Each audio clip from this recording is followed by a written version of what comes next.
gouvernement burkinabé propose le prélèvement de 1% du salaire des travailleurs du public et du privé pour soutenir l'effort de guerre contre le terrorisme. C'est l'une des annonces faites. Il y a également d'autres prélèvements qui ont été proposés. Une proposition qui devrait entrer en vigueur en 2023. Elle fait également des gorges chaudes dans certaines sphères. Nous parlons de ce sujet avec deux invités. À ma droite, je reçois Youssouf Ouattara. Il est le directeur exécutif du CIFOEB, le centre d'information, de formation et d'études sur le budget. Bonsoir et bienvenue. Merci d'être là et bonne fête de Noël. Merci, bonsoir aux téléspectateurs. On dit également bonsoir à Marcel Zanté qui représente ce soir l'unité d'action syndicale. Bonsoir madame, bonsoir aux téléspectateurs. Merci.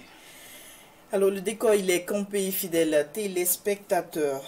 Avant d'évoquer le sujet central de ce débat, je rappelle la tragique disparition d'un homme de grande valeur, du professeur Luc Marus Ibriga, ancien contrôleur général d'État et professeur d'université. Alors, Youssouf Ouattara, c'est un grand défenseur de la bonne gouvernance qui s'en est allé.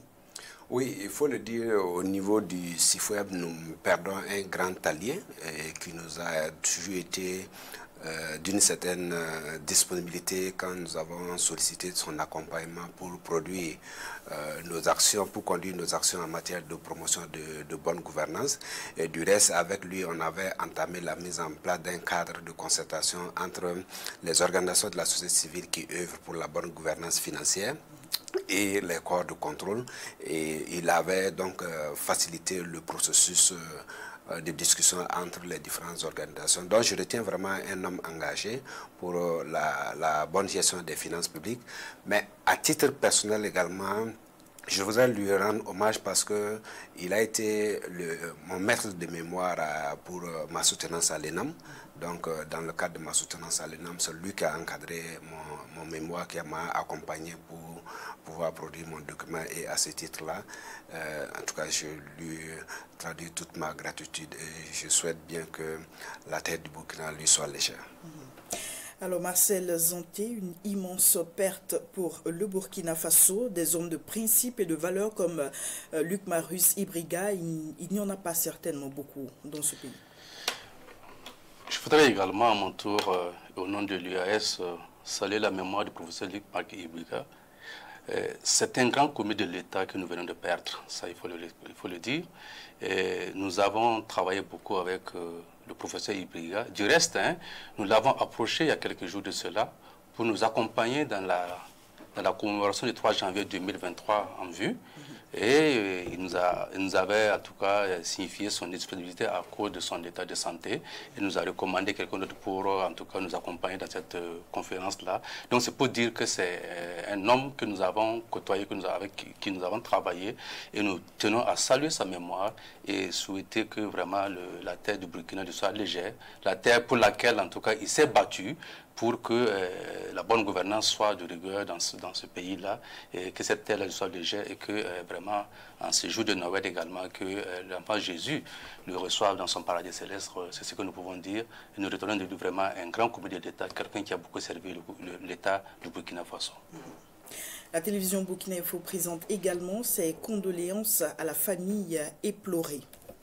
Revenons donc au sujet qui nous réunit ce soir. La proposition du gouvernement de contribuer à l'effort de guerre a été faite le 9 décembre 2022 au cours d'une rencontre entre le président du Faso, l'unité d'action syndicale, la CNPB et des coordinations de syndicats des différents départements ministériels.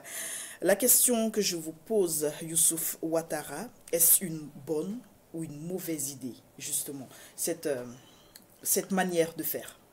Alors, il faut dire que donc il s'agit d'un effort supplémentaire qui est demandé aux contribuables, mais il faut dire que les contribuables supportent déjà l'effort de guerre. Peut-être que déjà le contexte, il faut le comprendre parce que le budget qui a été mis sur la table de l'ALT, c'est le budget qui a été élaboré par l'équipe d'Amiba, donc qui a été soumis donc à l'ALT. C'est vrai qu'avec il a été validé. Il a été validé. La nouvelle équipe qui est arrivée, donc la mesure de recrutement des 50 volontaires, c'est une nouvelle mesure qui est arrivée au moment où le budget était plus ou moins bouclé. Mais ça ne veut pas dire que c'était impossible pour le gouvernement de le prendre en charge au niveau du budget. Mais en décidant d'imputer cette charge-là au niveau des travailleurs, c'est un choix qui est fait. Parce que le coût de la guerre, on va devoir le supporter. Je l'ai dit, on le supporte déjà et on va devoir le supporter. Si le besoin, c'est effectivement les 106 milliards pour prendre en charge les VDP, on va le supporter. La question, c'est comment et qui va supporter. Et je pense que le choix que le gouvernement a fait, et pour les 106 milliards en partie, c'est de solliciter donc la contribution des travailleurs pour pouvoir faire face à cette dépense. Sinon, le gouvernement a plusieurs possibilités pour pouvoir assurer cette dépense, mais je le dis, c'est nous qui payons, c'est nous en tant que contribuables qui payons, parce qu'il suffit pour le gouvernement de décider que telle dépense, tel type de dépense dans le budget, nous allons l'élaguer et dégager des crédits budgétaires. Dans tel autre domaine, nous allons abandonner telle dépense pour dégager des crédits budgétaires et disposer des 106 milliards pour pouvoir faire face à la dépense des VDP. Dans tous les cas, quel que soit le choix que le gouvernement fait, il fait un choix de qui paye, de comment on paie. Mais aussi, on le voit ici, particulièrement, peut-être c'est dicté aussi par le besoin urgent de liquidité, d'argent frais. Quand on sait aussi que si le gouvernement prend en charge cette dépense au niveau du budget, ça peut dégrader les indicateurs budgétaires. Ça veut dire le rapport dépenses courantes, dépenses de fonctionnement sur les recettes propres, ça va dégrader cet indicateur et peut-être que le gouvernement ne voudrait pas faire ça et c'est pour ça qu'on sollicite donc l'apport des contribuables. Donc pour résumer, nous allons payer et cet effort de guerre, que nous ne le voulions pas, en tout cas si nous voulons la paix, nous allons payer. La question c'est qui va payer et comment on veut que les Burkinabés paient. Je pense que c'est là beaucoup plus le débat. Voilà. Alors, je vous adresse la même question. Bonne ou mauvaise idée, cette manière de procéder? Oui, un effort de guerre pour vraiment combattre le terrorisme, c'est une bonne mesure. C'est une bonne stratégie. Mais maintenant, la stratégie qui a été adoptée, là où il faut partir pour faire ces volettes, c'est là que nous pouvons discuter. Sinon, effectivement, il faut trouver des moyens pour lutter contre le terrorisme. Ça, nous sommes d'accord là-dessus. Et ces moyens, où est-ce qu'il faut les trouver? C'est au gouvernement de le rechercher. Maintenant, ce qui a été proposé par le gouvernement, notamment en voulant que les travailleurs fassent une contribution de 1% de leur salaire net, nous avons estimé que ce n'est pas la stratégie, pour le moment, par laquelle il faut passer pour financer cet effort de guerre. Voici la position de l'UAS pour ça. Et nous pensons que lorsque nous avons été reçus par le président de la transition du chef de l'État, le 9 décembre, comme il est de coutume, nous avons salué l'invitation qu'il nous a faite. Je signale au départ que l'invitation a d'abord été faite par le Premier ministre et c'est à 24 heures de la rencontre que le président lui-même a décidé d'être à la rencontre. Donc nous avons salué cela, mais comme il est de coutume au niveau de l'UAS, nous avons demandé d'avoir du recul, d'aller consulter la base. Et la base, c'est qui? C'est les travailleurs, ceux auprès de qui on veut prélever, pour consulter ces travailleurs-là avant de revenir. Et la consultation qui a été faite auprès de ces travailleurs-là, c'est que, pour le moment, en tout cas, les travailleurs estiment qu'il n'y a pas à prélever les 1% sur leurs revenus. Il y a d'autres rubriques, il y a d'autres poches dans lesquelles on peut trouver, en tout cas, les 106 milliards pour pouvoir financer cet effort de guerre. Donc c'est pourquoi, pour le moment, l'UAS n'a pas donné son OK pour cela. Alors, quelle est la légalité de la proposition qui a été faite? Est-ce qu'elle a une base légale?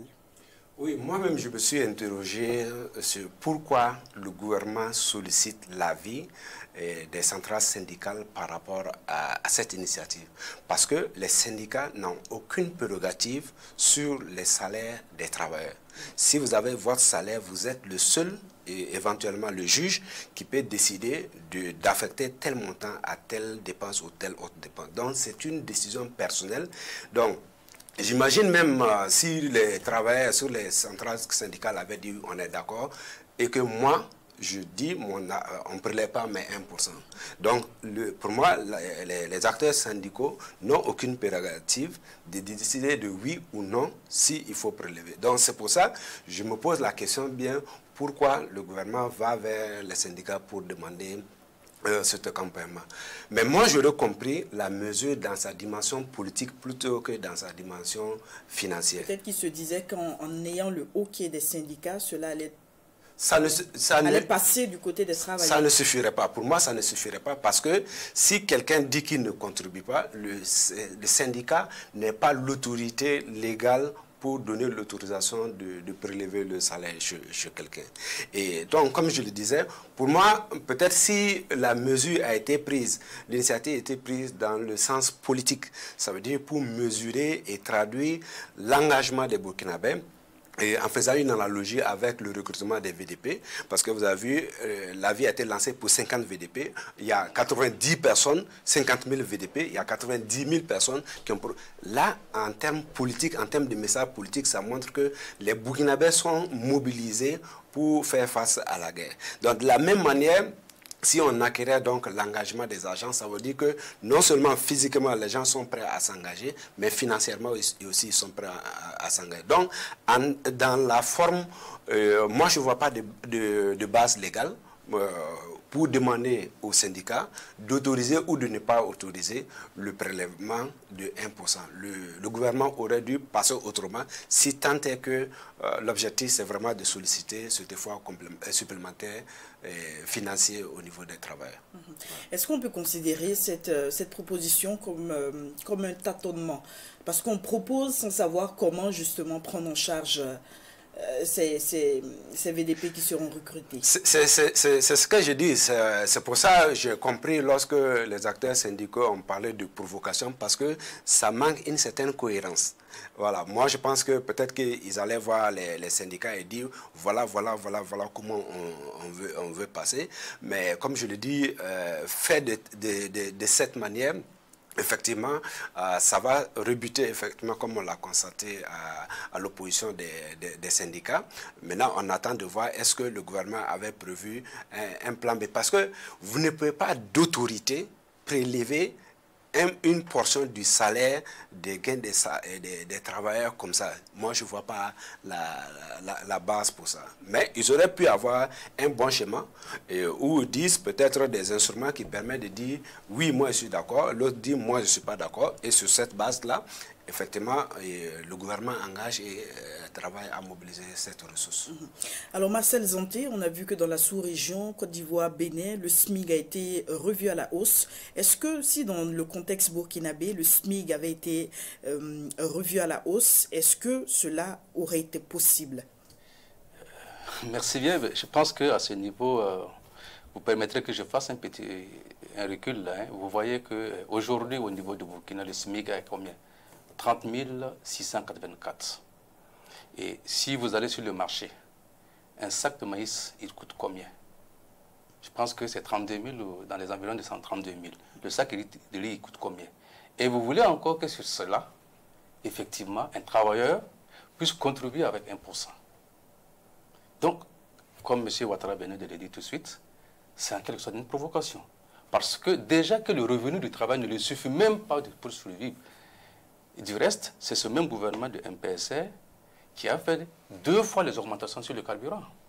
On s'en souvient. Et c'est les plus grosses augmentations que nous avons connues en espace de quelques mois, depuis que nous sommes là. Et ça n'a pas suffi. Et on estime qu'il faut encore que ce même travailleur aille contribuer avec 1% de son salaire. Sans compter les autres mesures qui sont autour et qui touchent encore les mêmes salariés. On parle de la boisson. On parle des mégas pour la connexion et autres. Mais est-ce qu'il y a un travail aujourd'hui? Je ne parle pas. Est-ce qu'il y a, il y a très peu de personnes aujourd'hui qui n'utilisent plus, qui sont tous connectés. Beaucoup de personnes, je veux dire, qui sont connectées. Donc ça veut dire que, d'une part, on paye les 1%. On cède les 1%. Et d'autre part, on paye les mêmes obligations qui sont par ailleurs là. Et j'écoutais le ministre des Finances hier, quand il est parti pour défendre le budget à l'Assemblée. Il a dit qu'ils vont en tout cas revenir pour être assez strict par rapport aux impôts, et donc notamment le paiement de l'impôt sur le revenu foncier. Ça veut dire quoi? Ça veut dire qu'aujourd'hui, le loyer également va connaître une surenchère de la part des locataires, parce qu'ils vont forcément vouloir répercuter cet impôt-là sur le loyer qu'ils vont percevoir. Dans la mesure où ils sont, je sais que dans le temps, au moment de la Révolution, lorsque cela a été prélevé, les locataires s'arrangeaient pour le prélever, parce qu'ils ont un gain qu'ils ne veulent pas, en tout cas, toucher là-dessus. Donc, par conséquent, cet impôt-là va être répercuté sur le loyer. Et c'est les mêmes travailleurs qui vont encore payer ce même loyer. Donc, vous voyez que, d'une part, on voudrait, c'est vrai, on veut nous dire de contribuer. Nous voulons rappeler que nous contribuons déjà assez lourdement à cet effort de guerre. Assez lourdement à cet effort de guerre. Et nous pensons que si le gouvernement veut nous demander notre contribution, on pourrait lui faire des contributions par rapport à d'autres niches, à d'autres poches, où il peut en tout cas prélever. Et du reste, nous avons fait ces propositions dans notre déclaration liminaire pour notre conférence de presse qu'on a eu à faire le 22 décembre passé. Et il y a effectivement des poches où on peut retrouver des sommes pour cet effort de guerre. Aujourd'hui, si j'ai bonne souvenance, le budget de la défense, de la sécurité, du renseignement ont été multipliés par je ne sais pas combien. Et je sais aussi, si j'ai bonne souvenance également, il y a 2 années de cela, je pense, jusqu'à maintenant, on nous a dit que ces budgets n'ont pas été complètement consommés par ces institutions-là. Mais ce solde-là, ce reste, ça y est où? Nous pensons que déjà, si au moins on utilisait ces sommes-là, ces soldes-là, pour ces dépenses-là, et qu'après on venait maintenant dire voilà ce qu'on avait comme des choses, et que maintenant on n'a plus d'argent, il faut maintenant contribuer. Là, que ce soit les populations ou les autres travailleurs, ils seront beaucoup plus sensibles. Mais nous voyons qu'il y a des poches, il y a de l'argent qui n'a pas été consommé. Au niveau de la défense, au niveau de la sécurité, au niveau dans beaucoup d'institutions. Et c'est cette somme, on ne dit pas où c'est parti, on ne dit pas qui a pris. Et on veut encore que les travailleurs contribuent encore pour l'effort de guerre. J'aurais compris qu'au moins on fasse le point de ces sommes qui n'ont pas été consommées, qu'on puisse maintenant commencer à les consommer, à les dépenser, à prendre en charge la guerre, et à partir de là qu'on puisse nous dire oui, ça ne suffit pas, essayez de faire une contribution. Et là, ensemble, on verra comment le faire. Donc, c'est des éléments assez factuels que nous sommes en train de dire. Donc, il ne faudrait pas que les gens nous pensent que l'UAS est contre le gouvernement d'une manière... Non, nous sommes tous dans ce même pays et nous savons comment est-ce que les choses se passent. Voilà. Peut-être qu'il y a une clarification technique qu'il faut faire. Ça veut dire que, en termes budgétaires, si d'aventure on dit que on parle de crédit, c'est pas que l'argent est disponible et qu'on n'a pas consommé. Il s'agit de crédits budgétaires. Et je voudrais lui rappeler, le ministre des Finances l'a dit, et nous-mêmes dans certains rapports on l'a fait sortir. Le ministère de la Défense est le ministère qui a les meilleurs taux d'exécution. C'est le ministère qui a le meilleur taux d'exécution en matière de budget. Ça c'est une réalité. Donc, bien sûr que ça ne remplit pas l'ensemble des attentes et des objectifs, mais le ministère de la Défense a le meilleur taux de consommation des crédits. Donc, même si un ministère n'a pas consommé ses crédits, ça ne veut pas dire que c'est de l'argent qui est disponible. Cet argent n'est pas forcément là parce que le budget de l'État, c'est une caisse commune. Donc, et cet argent sort suivant un processus de la dépense. Donc, ce n'est pas de l'argent qui est disponible où il faut aller demander où est-ce que cet argent est parti. Donc, ça ne marche pas comme ça. Maintenant, l'autre aspect, j'ai vu les propositions que les syndicats ont fait. Ce sont des questions pertinentes, mais par rapport au problème qui est posé, je ne pense pas que ce sont des bonnes solutions. Parce que le problème qui est posé, c'est dès 2023, comment disposer de 106 milliards pour faire face à la charge des VDP. Les propositions qu'ils ont fait, ça va être difficile en 2023 d'avoir forcément ce résultat. Alors parmi ces propositions, on peut peut-être les résumer. Il y a la question de l'affaire du charbon fin. Il faut aller au niveau des crimes économiques justement pour puiser l'argent. Exactement. Par exemple, si vous prenez ce secteur, si vous prenez ce domaine, le processus de gestion de contentieux, vous allez vous retrouver à 50-10 ans. Prenez le cas Guiro. Ça fait 10 ans, les billets d'argent de Guiro sont toujours là. Donc, vous allez mettre la personne en acquisition, vous allez engager le processus. Donc, pour pouvoir juger la personne, même si vous finissez de juger la personne, pour saisir ses biens, les liquider, ce n'est pas évident. Vous savez qu'il y a un organe qui doit être mis en place au niveau de la justice, par exemple, ou lorsqu'on condamne quelqu'un ou qu'on doit retirer un certain nombre de ses biens, le processus de liquidation, l'organe qui devait être mis en place, pour le moment, il n'est pas mis en place parce qu'il y a un tiraillement entre les acteurs de la justice et des finances.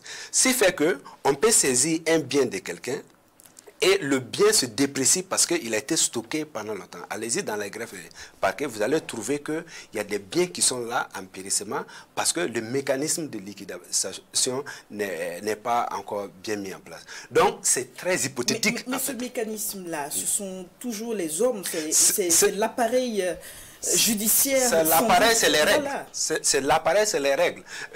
Par exemple, vous voyez sous le président Roch, il y a le directeur adjoint, l'ancien directeur général adjoint des douanes, qui a été inculpé pour enrichissement illicite pour un patrimoine de plus de 1 milliard de francs CFA. Aujourd'hui, nous en sommes où? Parce que ça prend du temps.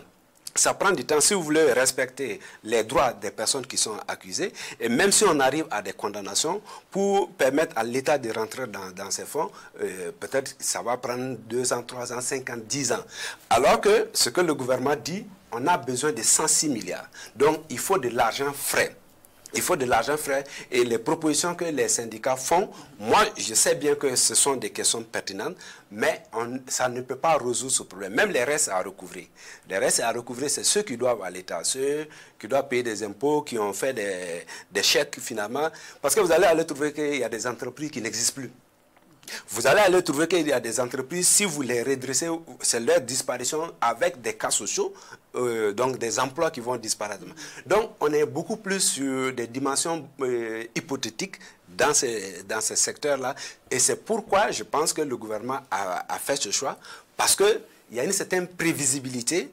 Et par le prélèvement, il peut déjà savoir à peu près ce serait combien il peut avoir à la fin de l'année ou sur les 2 ans. Donc, je pense que c'est sur ça que le gouvernement a tablé, même si on peut critiquer l'approche, mais la proposition que les syndicats font, je pense que c'est pas pertinent.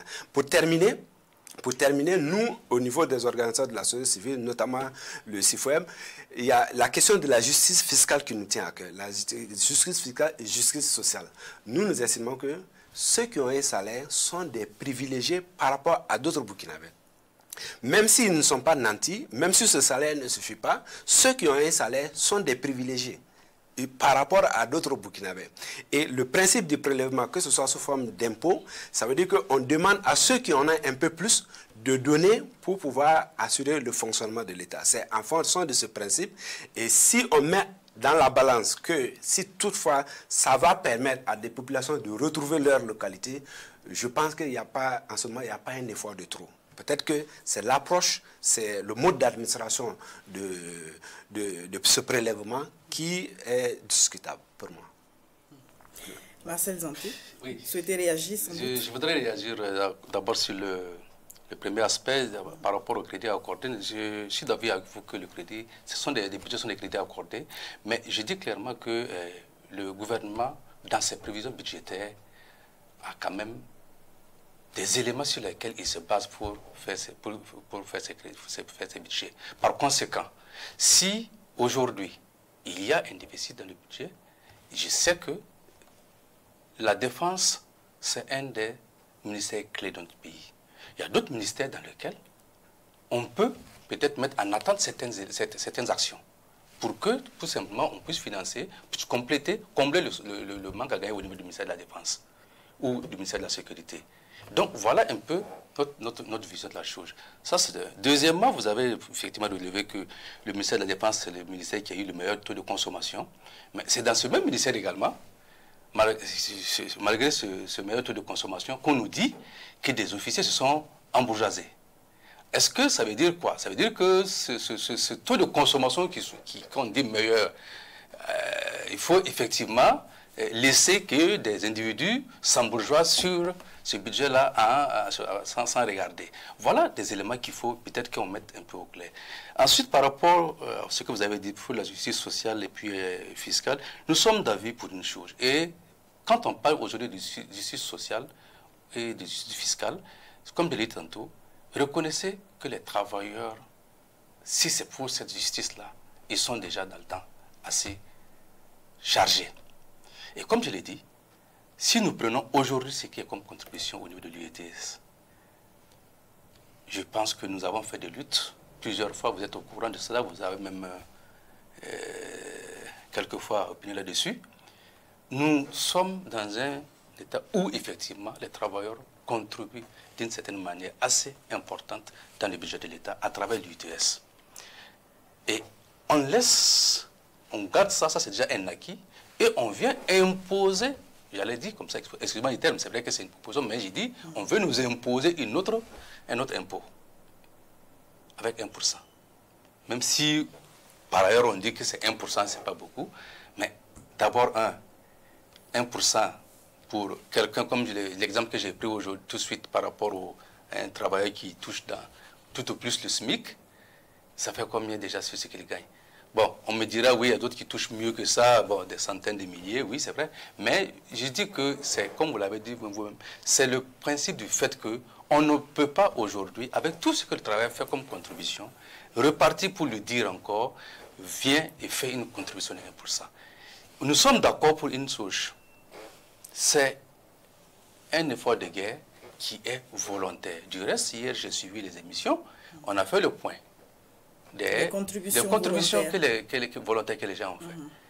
Nous sommes à près de 60 millions de francs en liquide. Tout à fait. Et 1000 et quelques moteurs, ainsi de suite. Je pense que dans cette dynamique-là, vous l'avez relevé plus tôt dans votre intervention, en partant sur la base des actions du gouvernement, surtout au niveau de la défense, sensibiliser les populations et les travailleurs, la proposition de venir volontairement contribuer, peut-être même que d'aucuns viendront contribuer peut-être à 2, 3, 4, 5%. Pas à 1% même. Mais si on vient aujourd'hui, on veut nous dire, de dire au travail, d'accepter qu'on leur impose encore 1%, ça va être très difficile à ce niveau-là. Mais si vraiment, comme vous l'avez dit, les actions qui posent sur le terrain, et chacun est témoin des actions qui sont posées. Nul ne peut aujourd'hui dire que, en tout cas, les hommes sur le terrain ne mouillent pas le maillot, ne font pas du bon travail. Même si, à certains niveaux, il n'y a pas beaucoup d'informations. On sait quand même qu'avec ce qui nous revient des localités, nous sommes tous des villages et autres communes. Donc nous entendons ce qui se passe sur le terrain. Donc nous savons qu'il y a du travail qui est fait sur le terrain. Ça, en venant avec des arguments comme ça et en demandant aux populations, et je ne parle pas de population maintenant, on verra. Qu'est-ce qui dit que les sommes qui ont été collectées, il n'y a pas beaucoup de travailleurs qui sont allés contribuer? Il y en a. Rien ne prouve que c'est seulement, j'allais dire, des acteurs de l'économie informelle ou des... C'est aussi des travailleurs qui sont allés contribuer. Donc on retient que l'idée est bonne, mais c'est la proposition, la manière de faire qui n'est pas... Nous estimons qu'on ne peut pas le faire. Sur la question de la justice fiscale, j'ai parlé des travailleurs, et là où je le rejoins, c'est que dans la réalité, il faut faire en sorte que la charge fiscale, la charge de cette dépense-là, ça soit équitablement réparti chez tous les Burkinabés en fonction de ce qu'ils gagnent. Parce que la réalité aussi est que ce que certains agents contribuent en termes d'UTS, ça dépasse ce que certains commerçants apportent comme impôt, même si le commerçant gagne plus que le travailleur. Ça, c'est une réalité. Donc, vous avez des agents, leur revenu annuel, c'est peut-être 2 millions, 3 millions, mais ce qu'ils apportent, ça dépasse un commerçant qui a un bénéfice de 100 millions de plus.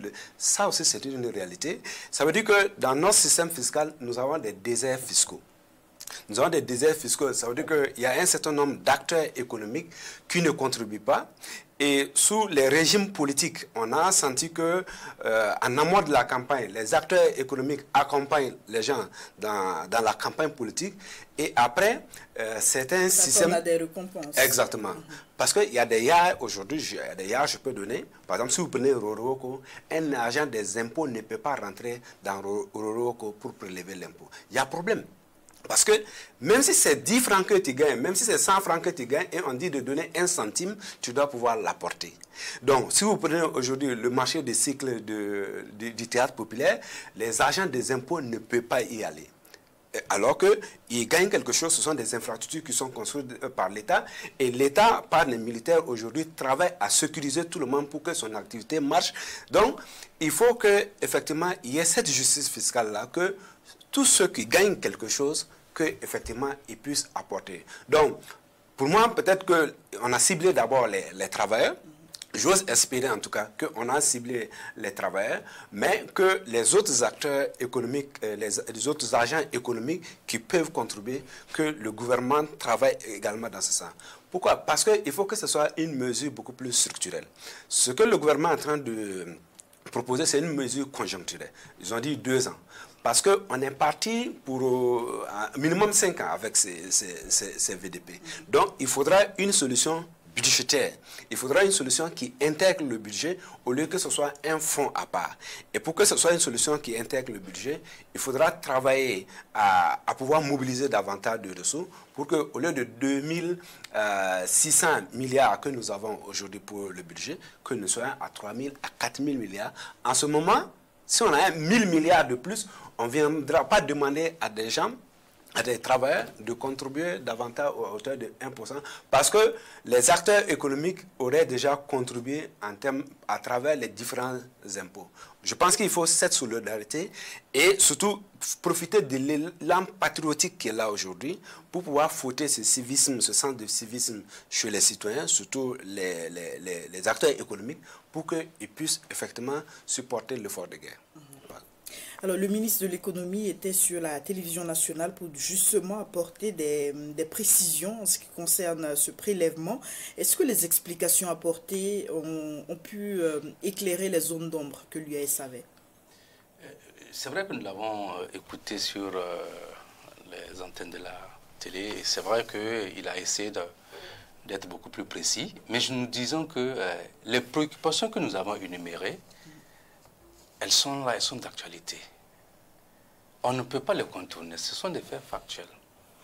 Et aujourd'hui, nous sommes conscients d'une chose.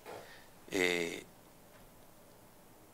tous les travailleurs, de quelque niveau que ce soit, et en dehors de ceux-là qui peuvent avoir d'autres ressources ailleurs, leur dit de céder de manière forcée.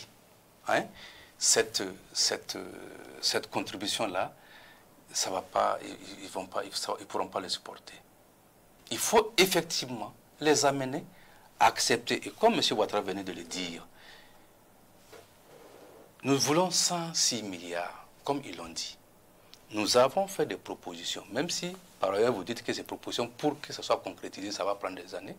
Nous savons aussi qu'il y a d'autres passages qu'on peut utiliser qui pourront nous permettre d'avoir ces 106 milliards. Sans forcément que ce soit les prélèvements de 1% sur les travailleurs. Ce que le ministre a dit, c'est vrai, comme je l'ai dit, hein, c'est normal. Il vient de justifier, c'est normal. Parce qu'ils ont fait aussi leur simulation et ils ont estimé que ça peut... Nous aussi, nous avons fait des calculs et nous avons trouvé qu'il y a des poches, il y a des rubriques sur lesquelles le gouvernement peut travailler pour pouvoir avoir ces 106 milliards pour financer les VDP. Je prends un autre exemple. Nous avons par exemple estimé qu'il était bon de travailler avec les populations dans les villages directement que de mettre en place les VDP. Ça, c'était une de nos propositions dans le cadre de là. Pour dire quoi? Armer les populations. Armer les populations. Parce que nous avons estimé que lorsque on libère un village et qu'on part, il faut forcément que les populations reviennent dans le civilisation et qu'il y ait une sécurité toujours sur place. Et nous pensons que les populations qui... Mais les VDP peuvent peut-être assurer cette sécurité. Mais pourquoi ne pas laisser le villageois lui-même s'occuper de sa sécurité en l'armant? S'il laisse son activité économique. s'il laisse son activité économique pour assurer la sécurité du village, qui va nourrir sa famille? S'il n'y a pas une contrepartie. C'est qu'il y a, c'est que le village n'est pas habité par une dizaine de personnes. C'est des centaines d'âmes qui vivent dans ces villages-là et des hommes. Et nous savons que les stratégies que certains villages ont mis en place aujourd'hui pour se défendre sont des stratégies assez efficaces. Donc il faut aller accompagner ces villageois-là et essayer de travailler à ce que cet exemple-là soit démultiplié. Sinon aujourd'hui, si on base tout sur les VDP, c'est très bien, on a eu des exemples par ailleurs, mais il se trouve que ce sont des solutions qui sont à court ou à moyen terme. Est-ce que armer les populations, ce n'est pas un couteau à double tranchant, d'autant plus qu'il y a ce risque d'affrontement communautaire qui plane. Il y a la question des droits humains qui est également là. Est-ce qu'on pourra justement contenir tous ces facteurs? Oui, je pense que... En adoptant la proposition, en fait. Je pense qu'il faudrait qu'on soit d'accord pour une chose. Hein. Ces problèmes de population, qu'elles soient armées ou non, quand il y a des conflits, ça ne peut pas finir. Seulement, il faut travailler simplement à les minimiser. Et nous savons que les populations qui sont là, quand on parle de conflits communautaires et autres, c'est dans le temps qu'on voyait ces conflits communautaires. Aujourd'hui, ces conflits communautaires ils ont été transférés à un niveau. Et nous pensons que dans la proposition que nous avons faite, nous savons que les populations elles-mêmes sauront comment gérer cela. Et quand on a ce risque-là, aujourd'hui, quand on parle de droits de l'homme, quand on parle de ceci, ou en tout cas, mais au début de la crise, c'est ce qu'on était en train de faire. On a laissé le terrain. Et aujourd'hui, le terrain a été entièrement récupéré. Le terrain a été entièrement récupéré. Ça, au moins, on est d'accord. Mais effectivement, au début, c'était ces préoccupations-là qui étaient en avant. Ah non, si on fait ci, ça ne va pas faire ça. Si on fait ça, ça ne va pas faire ça. Et il faut respecter s'il faut respecter ça. Aujourd'hui, on est où? Donc, par conséquent, nous pensons que nul ne peut être mieux sécurisé que par lui-même. C'est lui qui doit prendre les premières dispositions pour se sécuriser et maintenant les forces de l'ordre viennent accompagner cela.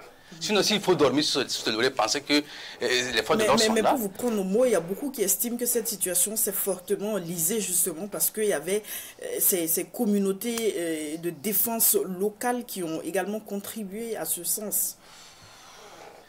Ben, ça se discute. Ça se discute. Je peux revenir sur ça. Non, moi, je ne partage pas son avis. Je pense que l'option des VDP, c'est le moins normal. Encadré, c'est le moins normal. Je rappelle, souvent, beaucoup de gens s'acharnent sur cette option des VDP et même souvent certains partenaires. Il faut rappeler que aux États-Unis, ce qu'ils appellent le second amendement. Vous avez vu, parce qu'à un certain moment, on s'est rendu compte que dans un village, vous avez vu dans les OSN, deux personnes armées viennent et puis ils pillent, ils tuent les gens, ils s'en vont.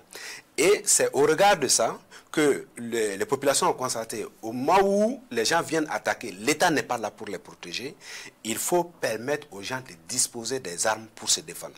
Et on voit également les dégâts causés actuellement. Voilà. Et c'est pour ça qu'il y a eu le second amendement qui permet à chaque Américain de pouvoir disposer d'une arme.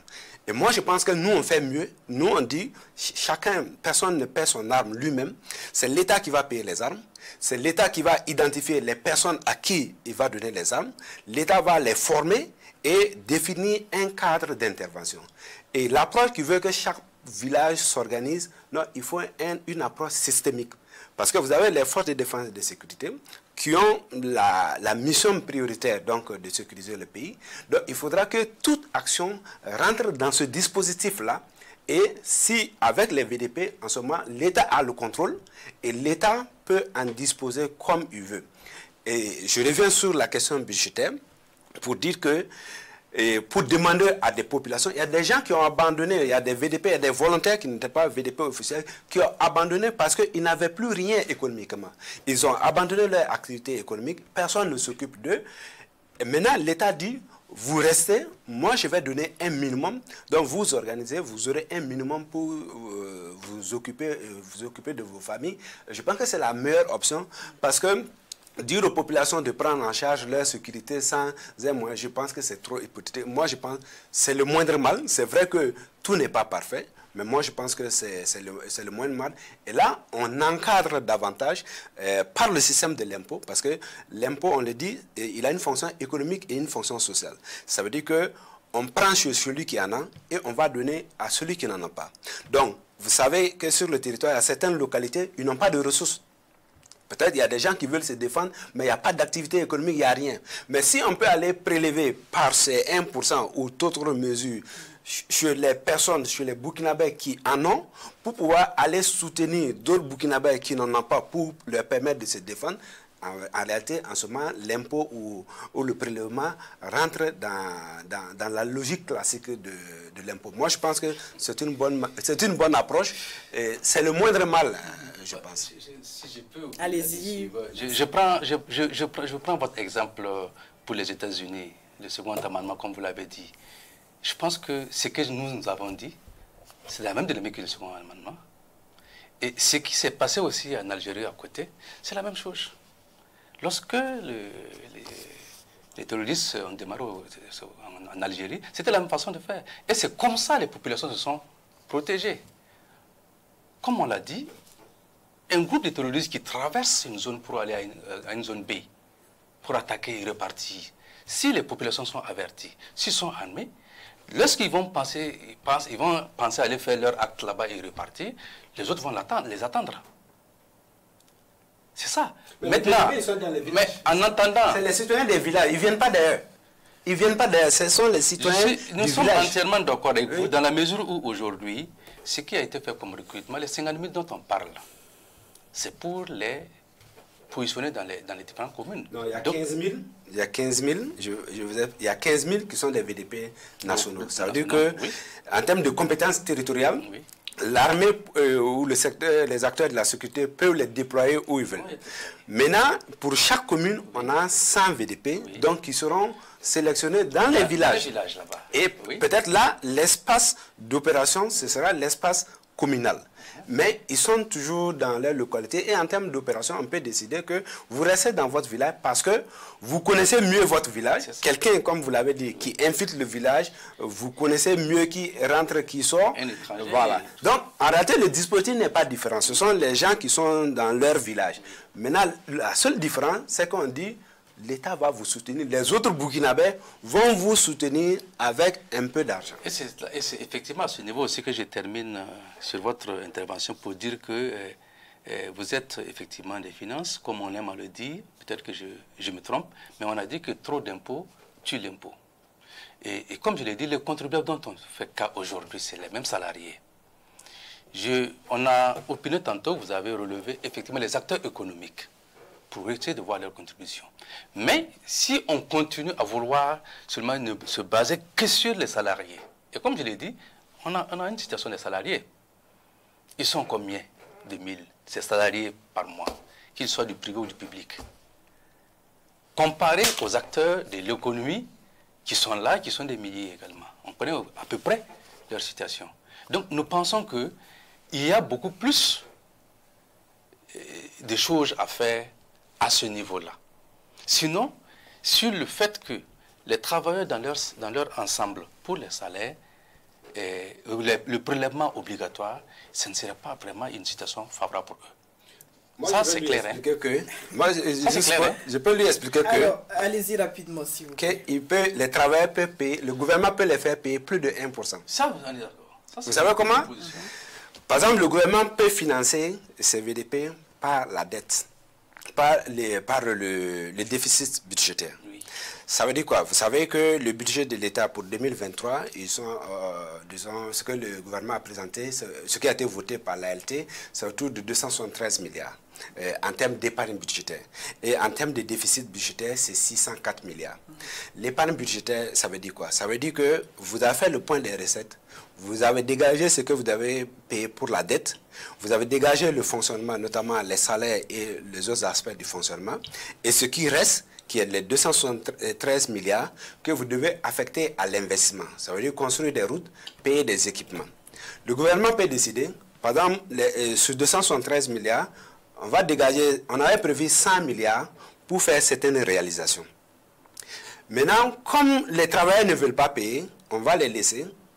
Maintenant, ces 100 milliards-là qu'on devait affecter à l'investissement, on les affecte au fonctionnement. Et pour financer ces 100 milliards d'investissements, on va s'endetter. C'est une option, parce que c'est un instrument qui reste dans les mains du gouvernement. Donc le gouvernement augmente, donc peut augmenter le déficit budgétaire et le financer donc par la dette. Et en finançant cet investissement par la dette, ça veut dire qu'on nous fait payer par l'endettement, on fait payer nos enfants, puisque ce sont nos enfants qui vont payer après. Donc c'est pour dire que même si aujourd'hui tous les travailleurs disent qu'on ne donne pas 1%, le gouvernement a tous les moyens budgétaires d'assurer cette dépense et même de faire payer au Burkinabé plus que 1%. Je prends juste un exemple. Si on décide, par exemple, les subventions pour les intrants agricoles qu'on donne aux paysans, on dit on va diminuer là-bas pour pouvoir financer les VDP. Ça veut dire quoi? Ça veut dire que ce sont les paysans qui vont payer parce qu'ils vont devoir débourser plus pour pouvoir payer les intrants. Ça veut dire que le gouvernement fait supporter la charge à une autre composante de la société. Donc, en refusant, nous laissons au gouvernement le choix parce qu'il a cet instrument budgétaire de décider comment nous allons payer. Alors que ce que moi je souhaitais des travailleurs, et surtout de l'Union d'action syndicale, c'était de dire au gouvernement, bon, on est d'accord, on note, maintenant nous on veut que vous preniez des engagements sur tel aspect ou tel aspect et on va suivre. En ce moment, vous avez la possibilité de contrôler de comment vous voulez payer et de faire en sorte que le gouvernement n'ait pas imposé la charge de ces VDP à d'autres couches qu'on n'aurait pas souhaité. Voilà. Mais en laissant le gouvernement comme ça, c'est comme si le gouvernement dit donc il est tombé cette idée, il est libre d'aller vous imputer cette charge. Et comme lui, il l'entend en ce moment, et en ce moment, vous pouvez payer plus que 1%. Voilà. C'est même la question que j'allais vous proposer. Les alternatives, justement, dont dispose le gouvernement, vous les avez évoquées. Mais il y a également cette question de rediscuter avec l'UAS pour pouvoir aplanir, justement, cette situation. Non, je pense que quand j'ai suivi les propositions, les propos de l'UAS, c'est que ils ne sont pas fermés à la contribution. Je pense que le principe de contribution, je pense qu'ils ne sont pas fermés. C'est la manière. C'est l'approche, c'est la manière. Et ça peut être, et moi je comprends aussi, le discours de l'UAS, c'est beaucoup plus un message. C'est pour dire que nous ne sommes plus prêts en tant que citoyens de donner de l'argent comme ça au gouvernement pendant qu'il y a des avatars en termes de gouvernance, en termes d'utilisation de nos ressources. Nous ne sommes plus prêts systématiquement à céder de la ressource au gouvernement sans qu'il y ait un effort de bonne gouvernance dans tel secteur et tel secteur, surtout dans le secteur de la sécurité. Et là, je reviens pour être d'accord avec lui que 99% de consommation de crédit ne suffit pas 99% d'efficacité de la dépense. Peut-être qu'il y a eu des ruissellement. Il suffit fait que sur les écritures, vous avez 99% qui sont consommés, mais l'action défense, la mission défense n'est pas été assurée avec l'ensemble des 99% des ressources. Moi, je pense que l'espace est toujours ouvert entre les acteurs syndicaux et le gouvernement, mais il faut respecter l'espace civique.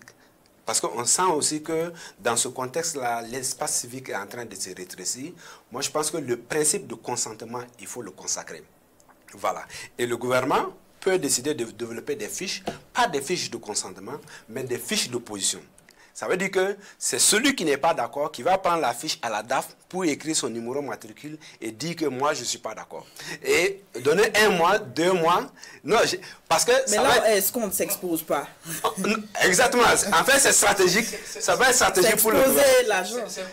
Ça va être stratégique pour l'argent parce que si le gouvernement veut aller avec le principe de consentement, c'est lourd et ça ne va pas forcément mobiliser. Mais en disant aux agents, aux salariés, celui qui n'est pas d'accord, il y a une fiche à tel endroit, et il doit pouvoir aller remplir. Et c'est pour ça que je pense que ceux qui ne veulent pas donner leur 1%, ils ont la liberté et on doit respecter ce choix.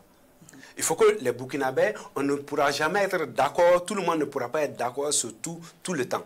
et il faut qu'on s'accorde sur ça, que ceux qui ne sont pas d'accord, ils ont leurs raisons, parce qu'il a dit, il y a des gens, céder même 1%, c'est beaucoup. Ça lui crée plus de problèmes qu'il ne contribue à résoudre. Donc, que ceux qui ne sont pas d'accord, qu'on les respecte dans leur choix, et maintenant, ceux qui veulent contribuer, qu'ils puissent contribuer. Je voudrais à ce niveau relever une chose. Hein. C'est peut-être que j'ai trahi un peu ici le secret de nos discussions. Hein. Lorsque nous avons fait l'Assemblée générale, les travaux ont été assez clairs. D'abord, il y a des contributions, il y a des problèmes, il y a beaucoup de ressources qui ont été mises à la disposition de l'armée, de la sécurité, des renseignements, qui n'ont pas été justifiés, dont on ne voit pas les traces. Il faut d'abord qu'on fasse quand même une situation claire à ce niveau, pour nous mettre en confiance. Pour nous mettre en confiance. Sinon, comme je l'ai dit, personne n'est apatride. Nous sommes tous des Burkinabés, nous sommes tous des patriotes. Et comme je l'ai dit aussi tantôt, nous avons tous contribué à cet effort d'une manière ou d'une autre. Donc ce n'est pas aujourd'hui, à travers les 1% seulement, qu'on va reconnaître que tout le monde est patriote. Ah non. Il y a déjà des contributions qui ont été faites d'une part, en tout cas d'une manière ou d'une autre. Donc de ce fait-là, les travailleurs, dans le principe de dire qu'on va relever directement comme ça leur salaire, ils ne voient pas pourquoi. Comme vous l'avez vous-même relevé, la légalité d'abord. Et en ce moment, dire que ceux qui ne sont pas d'accord n'ont qu'à se manipuler. Non. Nous avons ce principe-là qui veut que vous avez lancé, laissez que les travailleurs viennent eux-mêmes faire leur contribution. Là, c'est vraiment l'égalité. Parce que, en ce moment, dire que celui qui n'est pas d'accord vienne signer, en ce moment, c'est exposer des travailleurs. C'est exposer les travailleurs. Parce que en ce moment, ça va être des mimétismes, parce que l'autre est parti, moi aussi j'ai parti. Alors que non, il faut aller faire la contribution parce qu'on est convaincu de ce qu'on est en train de faire. Alors que les syndicats, quand ça les arrange, et ils sont pour ça. Si vous vous rappelez, en 2019, il y a eu ce combat que la ministre Roselyne Coulibaly a mené, où les syndicats faisaient le prélèvement à la source chez les agents en termes de contribution au niveau du budget syndical. Donc, vous n'avez pas demandé les avis des gens, les gens n'ont pas donné leur consentement pour qu'on prélève à la source pour alimenter la caisse du syndicat. Donc, ce n'est pas parce que ça bénéficie au syndicat que ce n'est pas un abus. C'est un abus dont les syndicats ont bénéficié et même qui ont tenu cette lutte-là en face du ministre des Finances, aujourd'hui, ils ne peuvent pas exiger que on passe forcément par la voie consentement parce qu'eux-mêmes, ils n'ont pas suivi cette voie. Actuellement, c'est volontaire. Celui qui est prêt pour céder sa cotisation, le Tchekov, c'est vraiment librement fait. Je veux dire que vous êtes passé par là. Oui. Non, c'est vrai qu'en son temps, il y a effectivement qu'au niveau des ministères, les Tchekov étaient faits dans certains ministères directement pour être reversés au syndicat. Mais lorsque la question s'est levée, il a été reconnu que c'est le travailleur librement qui doit concéder son salaire pour la cotisation syndicale. Et ça a été respecté. Aujourd'hui, il y a très peu d'entreprises, je ne vais pas aller pour dire qu'il n'y en a pas, mais il y a très peu d'entreprises privées où on fait les Tchekov.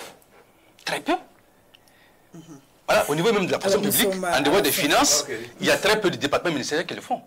C'est seulement au niveau en ce temps, c'était au niveau des finances surtout. Merci à Marcel Zanté, représentant de l'UAS à ce débat, et à Youssouf Ouattara, directeur exécutif du SIFOEB.